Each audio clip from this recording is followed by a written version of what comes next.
My beloved brothers and sisters, pause for a moment and think, where were you before Ramadan and where are you now? For 30 days you woke up for suhoor, you stood in salah, you cried in your dua, you stayed away from sins you once found difficult to leave, you controlled your tongue, your eyes, your heart. You felt something, didn't you? That closeness to Allah, that peace in your chest, that softness in your heart. Now Ramadan is leaving and Eid is arriving. But here is the question. Will you carry Ramadan with you or will you leave it behind? My beloved brothers and sisters, Ramadan was never just a season that came and went. It was never meant to be something temporary that you switch on and off. It was a gift, a powerful opportunity, a moment in your life where Allah showed you who you really are capable of becoming. For 30 days you proved something to yourself. You woke up when it was difficult. You stayed hungry when no one was watching. You stood in prayer when your body was tired. You walked away from sins, not because people were watching, but because you knew Allah was watching. You did things you thought were impossible before Ramadan. You prayed more. You remembered Allah more. You controlled your anger. You guarded your tongue. So ask yourself honestly, was that a different version of you? Or was that the real you that had been buried under distractions all along? Ramadan did not create a new person. Ramadan revealed your true strength. It showed you that you are not weak. It showed you that you can change. It showed you that you can live a life of obedience. So if the moment Ramadan ends, you return back to your old habits, then what does that say? It means you treated Ramadan like a temporary event instead of a life-changing turning point. My brothers and sisters, Ramadan was a school and you were the student. You learned discipline, you learned patience, you learned sincerity. But what is the point of learning if you forget everything the moment you leave? Imagine a person who studies day and night, passes the exam and then throws away all the knowledge. Would that make sense? In the same way, Ramadan trained your soul, but now comes the real test. The real test is not how you were in Ramadan. The real test is who you become after Ramadan. Allah did not change in Ramadan and He does not change after Ramadan. The same Allah who saw your tears in the night sees you now. The same Allah who heard your du'as is still listening. The same Allah who you feared in Ramadan deserves to be feared every single day. So don't reduce Ramadan to just memories. Don't let it become something you used to do. Carry it forward. Carry the prayer, carry the Qur'an, carry the humility, carry the connection. Because Ramadan was not meant to end. It was meant to begin a new you. My beloved brothers and sisters, every single one of us as Ramadan was coming to an end had one silent question in our hearts. Has Allah accepted my fast? Has Allah accepted my salah? Has Allah accepted my tears, my du'as, my efforts? You stood in the night, perhaps no one saw you. You raised your hands, perhaps no one heard you. You struggled with your sins, perhaps no one knew your battle. But Allah saw it all. And now Ramadan has gone and you are left wondering, was it accepted? Listen carefully. Allah gives us a sign in His book. He says, وَالَّذِينَ اهْتَدَوْا زَادَهُمْ هُدًى وَآتَاهُمْ تَقْوَاهُمْ. And those who are guided, He increases them in guidance and grants them their righteousness. My brothers and sisters, if your Ramadan was accepted, Allah will not leave you the same. He will increase you. Increase you in your salah. Increase you in your remembrance. Increase you in your awareness of Him. So the real question is not just what you did in Ramadan. The real question is, what are you doing after Ramadan? Because the scholars of the past, they used to say something very powerful. The reward of a good deed is the ability to perform another good deed after it. Think about that. If you find yourself still praying, still remembering Allah, still feeling that connection, then smile, because that is a sign. But if everything stops the moment Eid begins, if the Qur'an is closed, if the prayer becomes delayed, if the sins return without hesitation, then you need to pause and reflect deeply. Because how can something be accepted if it leaves no athar, no impact on your life? My brothers and sisters, imagine someone who plants a seed. They water it every day for 30 days. They care for it, they protect it, they invest their time and energy into it. And then, just as it begins to grow, they abandon it. What will happen? It will die. In the same way, Ramadan planted something in your heart, a seed of iman, a seed of taqwa, a seed of closeness to Allah. But if you don't continue to water it with your salah, your dhikr, your good deeds, it will slowly fade away and you won't even realize when it happens. That is the danger. The loss does not happen overnight. It happens quietly. One missed prayer, one small sin, one step away from Allah, until suddenly you feel empty again. That peace you once had disappears.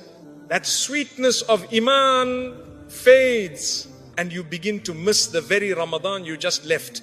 My brothers and sisters, do not let your Ramadan become just a memory that you miss. Let it become a reality that you continue. Because acceptance is not a feeling, it is a continuation, it is consistency, it is growth. So if you truly want your Ramadan to be accepted, then prove it after Ramadan. Stay consistent even if it is small. Stay connected even if you struggle. Stay sincere even if you fall and get back up. Because Allah does not look for perfection, He looks for persistence. And remember, the one who guided you in Ramadan is qadir, fully able to keep you guided after Ramadan. So hold on. Hold on to your salah. Hold on to your Qur'an. Hold on to your connection with Allah. Because this is the real sign that your Ramadan was accepted. My beloved brothers and sisters, Ramadan was a battlefield and you fought bravely. You fought against your desires, against your temptations, against your own weaknesses, and you prevailed. For 30 days you resisted. For 30 days, Shaytan found the chains upon him and he could not touch you like before. But now, Ramadan is ending, Eid is arriving, and Shaytan is back free from his chains. He is not going to attack you openly the way he used to. He is not going to rush at you and demand your attention. No, Shaytan is clever, he is patient, he waits and he plans. He whispers slowly, softly, almost like a friend. It's Eid, enjoy yourself. You fasted and prayed, now relax. Just miss one prayer, it's okay, everyone is busy celebrating. Just indulge a little, you deserve it after Ramadan. And little by little, He tempts you just like a drop of water wearing away a rock. The first drop seems harmless, one sin seems small, one slip seems insignificant. But my brothers and sisters, that is how hearts are lost. That is how iman begins to weaken. That is how people return to the same place they were before Ramadan. Do not be deceived. Do not underestimate him. Shaitan does not have strength, but he has strategy. And now he is strategizing to undo what you built. You see, the beauty of Ramadan is not just in fasting. It is not just in praying more. It is in transforming your soul. It is in purifying your heart. It is in strengthening your connection with Allah. And Shaitan wants to take it all away in just a few moments of carelessness. He is waiting for you to feel tired. He is waiting for you to feel overjoyed. He is waiting for you to let your guard down. But remember this, the power of Allah is greater than the whispers of Shaitan. The mercy of Allah is stronger than his tricks. The guidance of Allah is more solid than any temptation. So how do you fight him? How do you protect yourself? Hold on to the habits you built in Ramadan. Guard your prayers. Guard your tongue. Guard your heart. Keep making dua even after the fasts are over. Keep reading the Qur'an even if it is just a few lines. Keep remembering Allah even in the smallest moments of your day. Because Shaitan can only win if you forget Allah. If your connection with him weakens, if your heart hardens again. And remember this truth from the Qur'an. Allah says, إن الشيطان لكم عدو فاتخذوه عدوا لا إنما يدعو حزبه ليكونوا من أصحاب السعير. Indeed, Satan is an enemy to you, so take him as an enemy. He only invites his party to be among the companions of the blaze. Surah Fatir 35-6. He is your enemy, not your friend. Do not trust him even when he whispers softly. Do not listen to his lies even when they sound reasonable. My brothers and sisters, Eid is a joyous day. Yes, celebrate, smile, share happiness with your family and friends, but do not allow joy to become a reason for negligence. Do not allow happiness to become a veil that hides the dangers around you. The true test of Ramadan is not during Ramadan. The true test begins now, after the fasts have ended. The true test is how you carry yourself, how you hold on to your heart, how you protect what you gained. Do not underestimate the quiet enemy. Do not underestimate the small slip. One step back can undo 30 steps forward. So stand firm, be vigilant, protect your soul, celebrate with wisdom, rejoice with remembrance. And always remember, the one who strengthened you during Ramadan is still with you, watching over you, guiding you and protecting you. Shaytan may be waiting, but Allah is greater, always. And if you hold on to Allah, no whisper, no temptation, no moment of weakness will take away what you earned. My beloved brothers and sisters, Eid has arrived. The streets are full of laughter, homes are decorated, families are gathering, and the aroma of food fills the air. The joy is everywhere. And it should be, because Allah has granted us this day as a reward for our efforts in Ramadan. But listen carefully, joy and celebration do not mean negligence. Happiness and obedience must go together. Eid is not just about wearing new clothes, giving gifts or sharing food.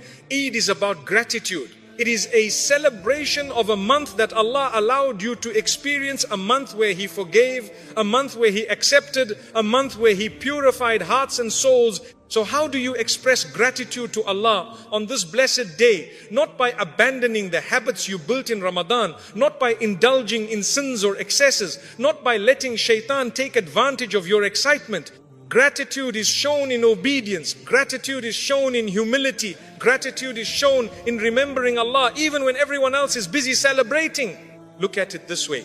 Allah gave you 30 days of mercy, forgiveness and closeness. Do you really think showing gratitude means that you turn away from Him on the very day He rewarded you? Eid is a test. It is a continuation, not a pause. A continuation of Ramadan, not a holiday from obedience. If you pray less, speak harshly, look at what is forbidden, indulge in arrogance or pride, or lose the spiritual gains you made, then you have missed the purpose of Eid. The joy of Eid is incomplete without obedience. The sweetness of celebration is hollow without gratitude. The happiness of family and friends will not fill the emptiness that comes from a neglected heart. Remember this, the scholars have said, Eid without reflection is like Ramadan without fasting. It achieves nothing. Celebrate, yes. Share love, smiles and kindness, yes. But do not allow the celebration to become a reason to fall back. Do not let the excitement of the day deceive you. The Prophet sallallahu alaihi wasallam would celebrate Eid with his companions, and yet he maintained his prayers, his character and his connection with Allah. He did not abandon obedience for temporary pleasures. He showed that joy and piety are never enemies, they are companions.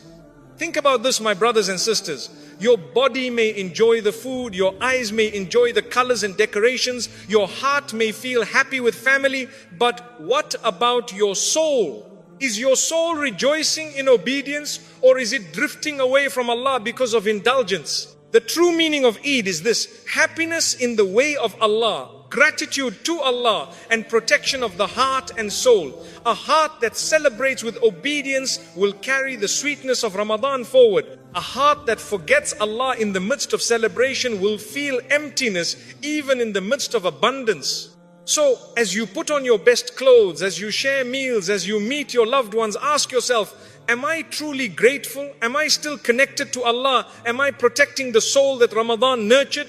Eid is a blessing, a reward, a gift. Treat it as such. Let it strengthen your imaan, not weaken it. Let it be a continuation of Ramadan, not a return to your past ways.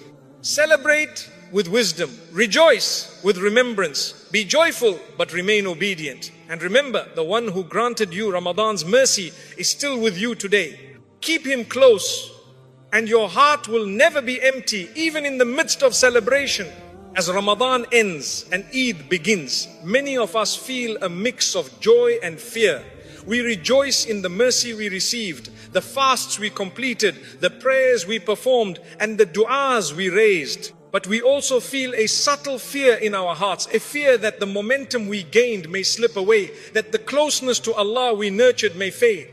And this fear is real because the heart is fragile. The heart can be lifted and strengthened in 1 month, but it can also grow hard again in a single day, in a single act of negligence, in a single sin. But my dear brothers and sisters, here is a truth that the scholars have emphasized throughout generations. You do not need to do everything you did in Ramadan to preserve your connection with Allah. You do not need to pray all night. You do not need to fast every day. You do not need to recite the entire Qur'an. You do not need to maintain the intensity of Ramadan to remain close to Allah. What is required is consistency. Small, simple, yet sincere deeds done regularly can protect your heart, safeguard your iman, and ensure that the gains of Ramadan are not lost. Imagine a small flame. A large fire may burn intensely for a short while, but it can be extinguished quickly. A small flame, however, can burn steadily, persistently over time. Your good deeds are like that small flame. They may seem insignificant to the eyes of others, but they hold power. They keep the heart alive, they maintain the connection with Allah, and they act as a shield against the whispers of Shaytan. Perhaps after Ramadan, you may feel tired. Perhaps your schedule changes. Perhaps the days of Eid seem filled with social gatherings, celebrations, and distractions. But if you can perform even the smallest acts of worship, you will maintain the heart of Ramadan. Stand for 2 rakahs after the daily prayers, even if you are busy. Make dua for a few minutes every morning and night. Read a few lines of the Qur'an consistently, even if you cannot read the entire juz. Remember Allah in your heart, even when you are at work, in school, or in your home. These small deeds, my brothers and sisters, are the glue that holds your iman together. And remember, the Prophet ﷺ said, the most beloved deeds to Allah are those that are consistent, even if they are few. Consistency is the key. Small, repeated actions accumulate and grow. A heart that maintains small acts of worship is a heart that Shaytan cannot easily influence. A soul that remembers Allah, even in moments of distraction, is a soul that remains soft, humble, and alive. Do not underestimate the power of small deeds. A single verse of Qur'an recited daily can transform your life over time. A single act of charity given consistently can cleanse your wealth and multiply blessings. A single dua made with sincerity each day can bring immense guidance and protection. Look at it practically, my brothers and sisters. If you neglect these small acts, the momentum of Ramadan fades. You may fasted 30 days, prayed every night, and gave in charity generously. But if you abandon all worship after Ramadan, that momentum disappears and your heart grows distant. The sweetness of iman fades. The light of the soul dims. Shaitan knows this. He waits for these moments of neglect. He is clever, patient, and persistent. He seeks to make you believe that small deeds are insignificant, that missing a prayer occasionally is harmless, that forgetting Allah for a day or two will not matter. And when you listen to him, step by step, you return to the life you lived before Ramadan, and the efforts of 30 days vanish like smoke in the wind. But if you continue with small deeds,